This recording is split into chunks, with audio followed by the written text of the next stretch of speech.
Presidente Eunício, senhoras e senhores senadores, espectadores da TV Senado, ouvintes da Rádio Senado.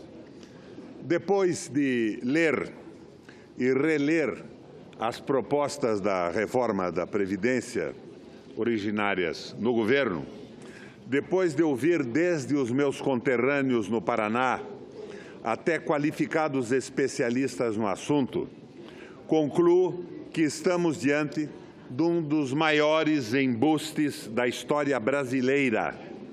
Mais do que isto, estamos diante de uma das maiores crueldades que se ousou perpetrar contra o nosso povo. Talvez ela seja comparável com a monstruosa emenda constitucional que pretendeu congelar por 20 anos os gastos públicos do país. Com uma diferença, no entanto. Como suponho que o país não enlouqueceu completamente, o congelamento dos gastos será revogado no devido tempo, mas a pretendida reforma previdenciária preocupa. Ela, caso aprovada, será mais difícil de ser cancelada. É que a PEC da morte, como ficou conhecida, fere não apenas os interesses gerais da sociedade, mas também grupos de interesses que giram em torno do Estado. Já a Previdência é uma instituição do povo e para o povo, embora dela se beneficiem também alguns grupos corporativos. O grande capital, os grupos financeiros, os especuladores jamais lutarão por uma previdência social justa e decente para o Brasil. Ao contrário, eles estão por trás das grandes pressões em favor da reforma apresentada por Henrique Meirelles e Michel Temer. Não vou me ater a todos os aspectos particulares da reforma proposta. Já são suficientemente conhecidos deste plenário e da própria população. Aliás, várias entidades da sociedade civil apresentaram estudos examinando-a em profundidade, mostrando de forma definitiva, cabal, a sua impropriedade. Destaco, no entanto, entre os itens mais malignos, fascinorosos, a mudança de regras da aposentadoria. Querem agora exigir um mínimo de 65 anos de idade e uma contribuição de 25 anos para a aquisição desse direito, que sequer é uma aposentadoria integral, mas apenas 50% de uma média.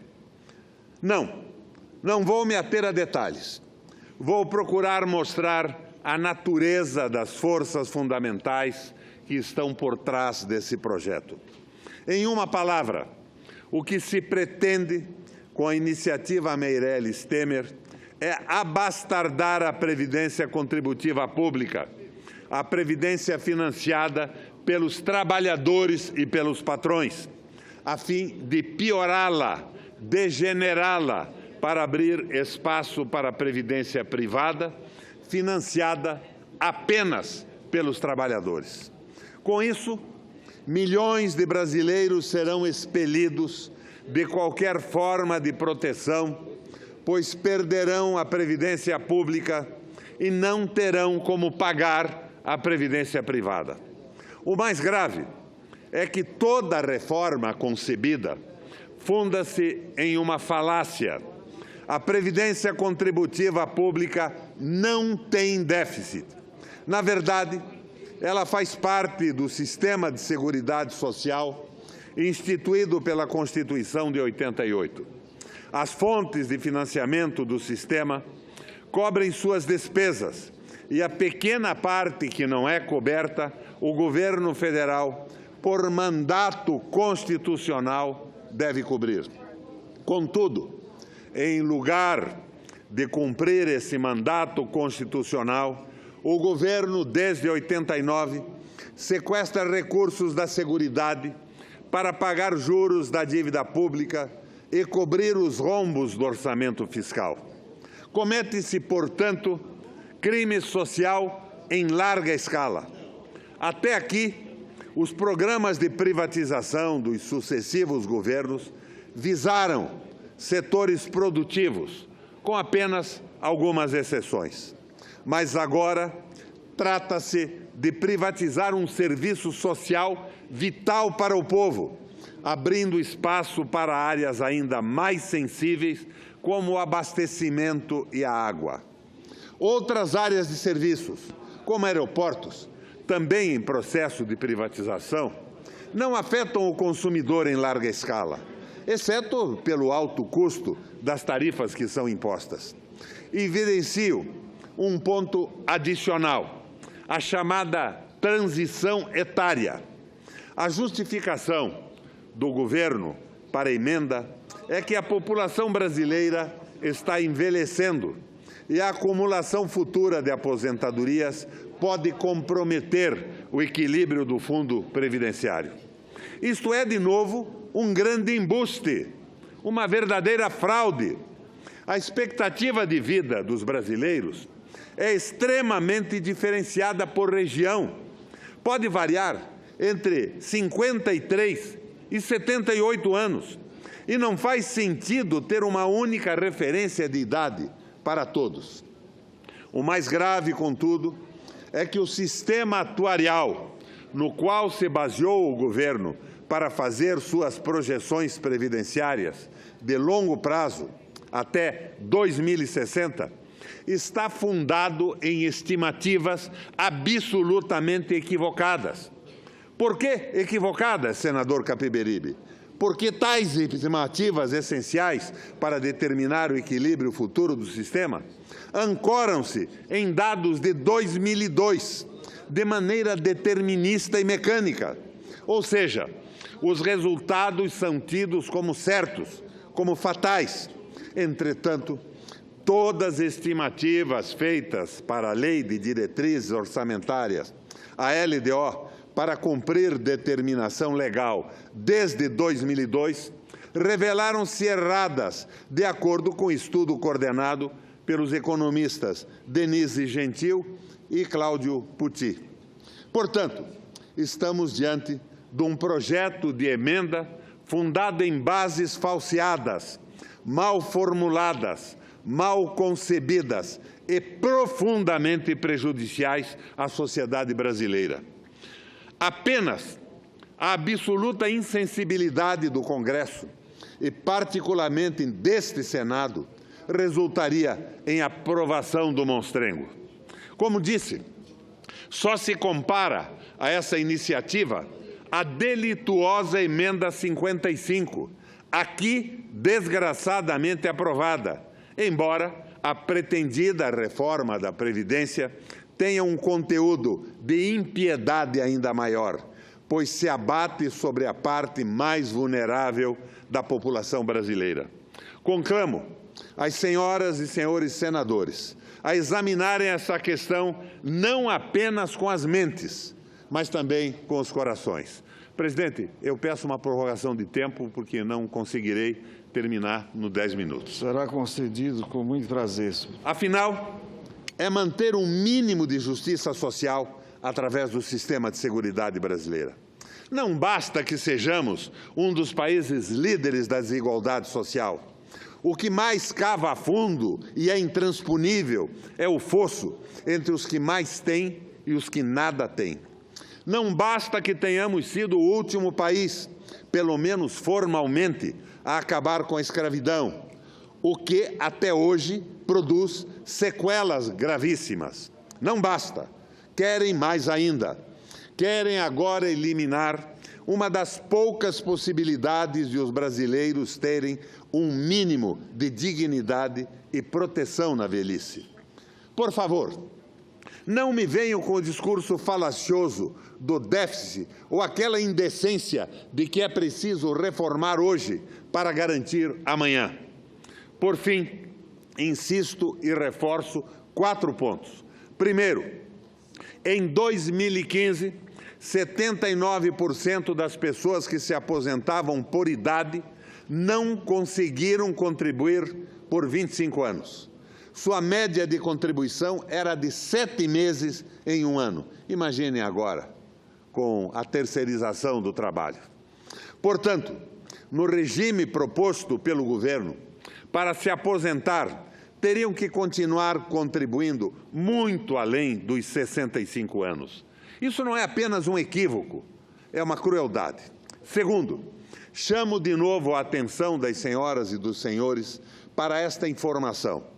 O sistema atuarial no qual o governo se baseou para estimar a situação a longo prazo da Previdência, até 2060, é totalmente equivocado, para não dizer desonesto. As projeções são distorcidas, conforme demonstram de forma irrespondível os pesquisadores Denise Gentil e Cláudio Pucci, no documento Plataforma Política Social, publicado pela Associação Nacional dos Auditores Fiscais da Receita Federal e por outras instituições. Notem que a elaboração da Lei de Diretrizes Orçamentárias, LDO, deve-se, todo ano, fazer projeção sobre as perspectivas da Previdência. Isso deveria considerar, no mínimo, 3 cenários possíveis, associado cada um a probabilidades, mas o governo leva em consideração apenas um, como se fosse uma tendência única e não apenas probabilística. Com isso, erros de estimativa comprovados de receita em determinados anos chegam a 35%, mesmo quando se usam apenas dados oficiais. Terceiro, uma das principais razões pelas quais o governo subestima exageradamente o déficit de longo prazo da Previdência é que ele usa como base de suas projeções a PNAD, Pesquisa Nacional por Amostra de Domicílios, de 2009. Ora, sabemos que em 2008, como consequência da crise internacional, a economia e o emprego, base da Previdência, afundaram. A partir daí, as estatísticas do IBGE superestimam a despesa e subestimam a receita. A única justificativa para isso é o propósito deliberado de dizer que a Previdência Pública vai falir, a fim de preparar logo o espaço para a entrada no vácuo da Previdência Privada. Quarto, para justificar a reforma, o governo estabeleceu comparações da expectativa de vida com outros países, notadamente da OCDE. Eis outra fonte de distorção e manipulação. Temos um país imenso, com grande diversidade de situações. A expectativa de vida difere de lugar para lugar, não só entre regiões, mas até mesmo, senador Cristóvão, dentro de uma mesma cidade. Em São Paulo, por exemplo, no Alto Pinheiros, a expectativa de vida é de 79 anos e meio. No Grajaú, é de 56. Não faz nenhum sentido basear a Previdência numa expectativa de vida média, pois isso seria uma tremenda discriminação contra os pobres, muitos dos quais não chegariam a aposentar-se, porque morreriam antes da aposentadoria. À guisa de conclusão, como se dizia antigamente, refiro-me a uma antiquíssima, 5 vezes centenária política nacional de nossas classes mais abastadas e também nas nem tanto endinheiradas, a sonegação. Segundo estimativas consideradas e bastante conservadoras, apenas meia centena de empresas brasileiras devem cerca de 500 bilhões de reais à Previdência. 500 bilhões! Mas como é tradição nesse país, rico não paga imposto. Vamos escochar, então, esfolar, esbulhar, saquear, roubar os trabalhadores e os idosos para suprir um fantasioso, mentiroso e fraudulento déficit da Previdência. Não é possível que o Senado da República, tranquilamente como fez com a PEC 55, engula dados estatísticos mentirosos, errados ou deliberadamente falseados. É preciso que se corrijam erros e vícios que existem claramente dentro da estrutura previdenciária. Mas o que se pretende fazer é oferecer à banca que está mandando nesse país um presente complementar aos juros fantásticos, que já são os mais altos do mundo. A administração da previdência privada, então, como se pretende, exclusivamente paga pelos trabalhadores. Senador Cristóvão, com prazer, lhe concedo uma parte. Senador, primeiro, a minha concordância é de que há divergências de números. Por isso, eu fui dos primeiros a assinar a CPI da Previdência. Eu acho que aí a gente vai poder esclarecer muitos desses dados. Eu, pessoalmente, tendo a ver os números da crise da Previdência como verdadeiros. Até porque os que dizem que não tem crise é porque colocam como contribuições recursos que não estariam indo para a Previdência, mas também eles colocam que recursos que são contribuições da Previdência estão indo para pagar benefícios a quem não contribuiu, que é a Previdência Rural, por exemplo. Mas aí a gente não pode tirar esses pobres do benefício. Portanto, a Previdência Rural não pode ser carregada em cima da contribuição de patrões e empregados. Muito bem. Então, ela é um movimento de solidariedade da República com trabalhadores que ficaram durante toda a vida fora da Seguridade Social. Então, vamos na reforma da Previdência dizer de onde virá o dinheiro para cobrir isto, mas não ignorá-los, como estão querendo. Vamos ver, de onde é que a gente tira o dinheiro? A gente tira o dinheiro dos transportes, de subsídios, da educação, mas vai ter que tirar de algum lugar. A minha sugestão, senador, seria tirarmos o dinheiro dos juros absurdos que o Brasil paga pela dívida pública à banca privada. Essa é uma sugestão, mas essa sugestão o Sarney fez uns 30 anos atrás com a moratória dele e até hoje a gente está tendo problema por causa daquilo. As moratórias, em geral, deixam problemas muito graves e permanentes. Não estou propondo uma moratória, presidente. Estou propondo que paguemos para o financiamento da dívida pública juros como paga o mundo inteiro. Nos Estados Unidos, hoje, entre 0,25 e 0,55. Muito bem. No Brasil, estamos pagando quanto? Para isso, 12,25? Até pouco tempo era até mais, né? Esse governo até que está conseguindo baixar e diz que vai abaixo de 10. Perdão, senador, mas não está baixando. Tá bom, a inflação foi reduzida drasticamente e a redução dos impostos não acompanhou sequer a diminuição da inflação. Mas é isso. Portanto, nós estamos aumentando os juros reais. Mas é isso, os juros reais dependem de dois fatores. Depende da taxa de inflação, é natural, como qualquer mercadoria. Com a inflação, sobe o preço. Juros é uma mercadoria sobre... Aliás, juros é o preço sobre a mercadoria moeda. Então, se a inflação sobe, sobe juros. A inflação desce, eles teriam que descer, mas não estão descendo na mesma proporção. Pronto, então e se carrega em cima de um spread absurdo. Muito bem. A outra, que faz o juro ser alto ou baixo, é o tamanho da dívida. Não tem jeito. Sem diminuir a dívida é difícil, por causa da oferta e da demanda.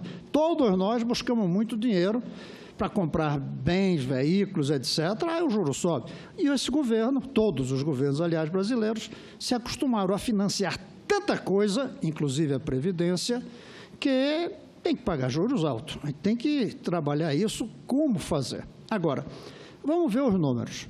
Entretanto, eu tendo a ver que é óbvio que a esperança de vida, a expectativa está aumentando, mais para uns, como o senhor disse, menos para outros, e o número de jovens que pagam contribuições porque estão na ativa está diminuindo. Isso aí leva a uma crise estrutural em qualquer lugar do mundo. Por isso, a gente tem que enfrentar e fazer uma reforma. Eu não diria a reforma do governo. Eu, por exemplo, não aceito votar nos próximos muitos anos, talvez, a redução da idade de aposentadoria dos professores. Eu acho que professor, no futuro, vai poder trabalhar até mais idade, quando a sala tiver ar-condicionado, as cadeiras foram confortáveis, os alunos bem comportados, eles tiverem períodos de sabático. Hoje não. Sistemas eletrônicos de apoio. Isso, hoje não. Então, hoje a gente vai ter que manter. Eu não voto para mudar a idade dos professores.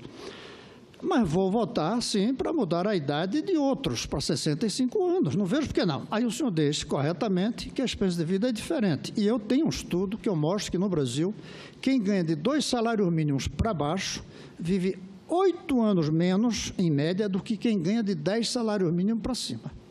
Talvez aí a saída seja, o senhor citou bairros de São Paulo, dizer, quem mora em tal bairro, a gente vai ter uma idade mínima obrigatória alta. Quem mora na periferia, a gente põe. Claro que isso vai complicar a reforma, mas vamos levar em conta, o que não podemos é, tendo em vista que há uma diferença na expectativa de vida entre a parcela rica e a parcela pobre, vamos colocar para os ricos o que a gente põe para os pobres, que é o que a gente vem fazendo há muitos anos. Usa a situação triste, trágica da pobreza como argumento para beneficiar os ricos.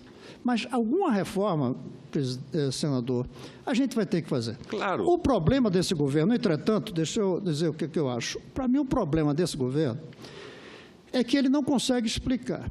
E a reforma ser feita de maneira imposta, em vez da tragédia financeira de não fazer reforma, virá a tragédia política do povo ficar descontente com a reforma que deveria ser a favor do povo.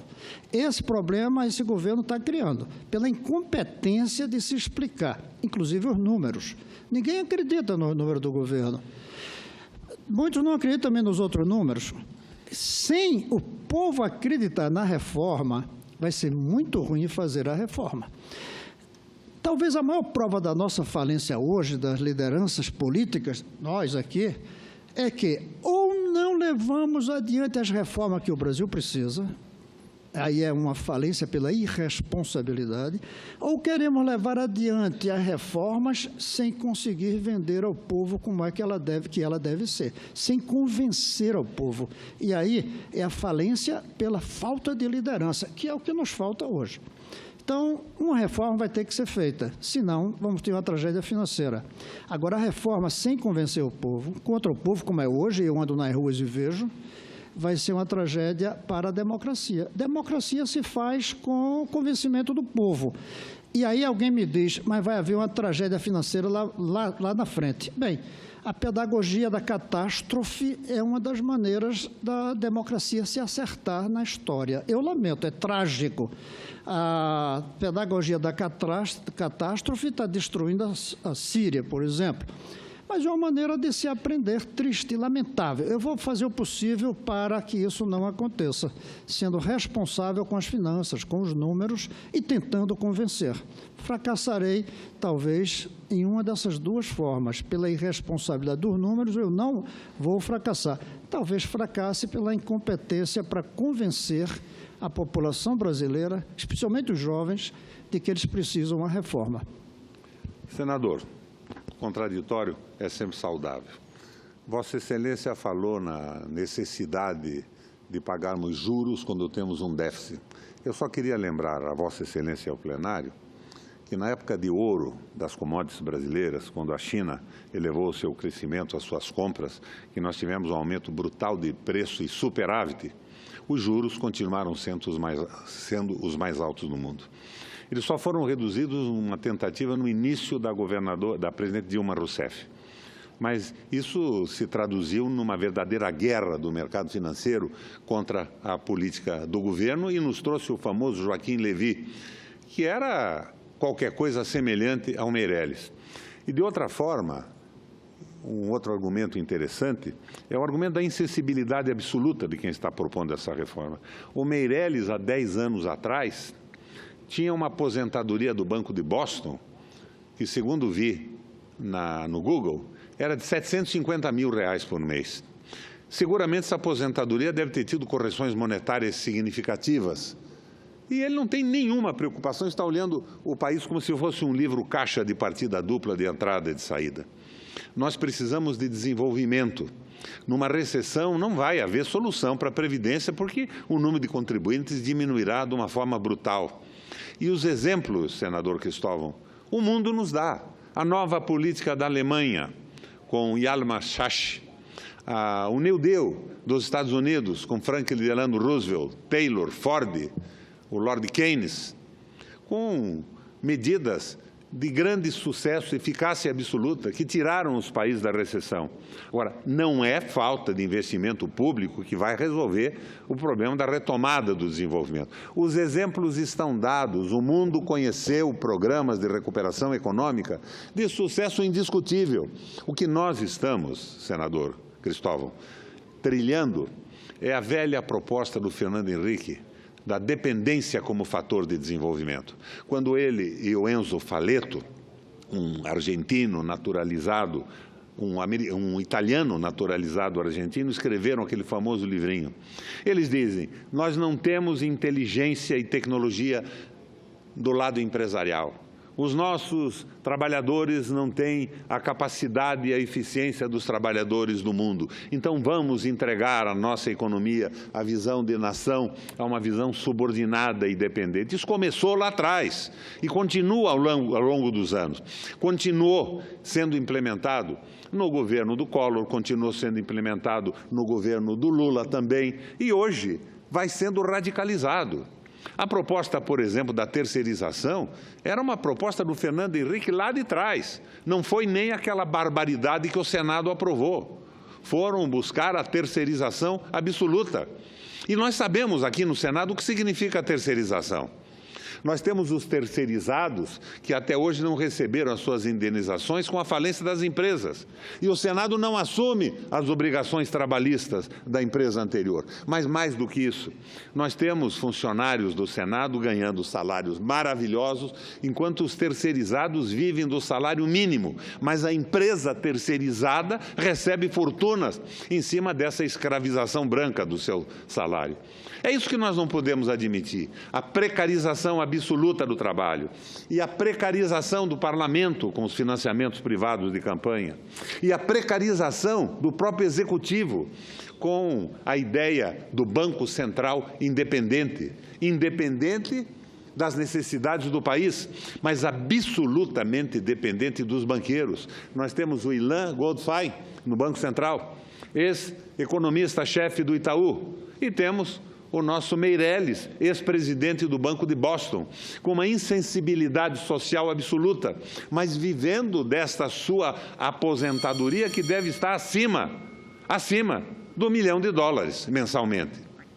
Presidente, agradeço a tolerância, falei pela liderança, me excedi no tempo, mas eu acho que esses esclarecimentos são necessários. E nós vamos ter a CPI, e a CPI vai abrir essa caixa preta. Em 2015, senador Cristóvão, o governo, através de uma desvinculação de receita orçamentária, tirou 66 bilhões do Fundo de Previdência para pagar juros bancários.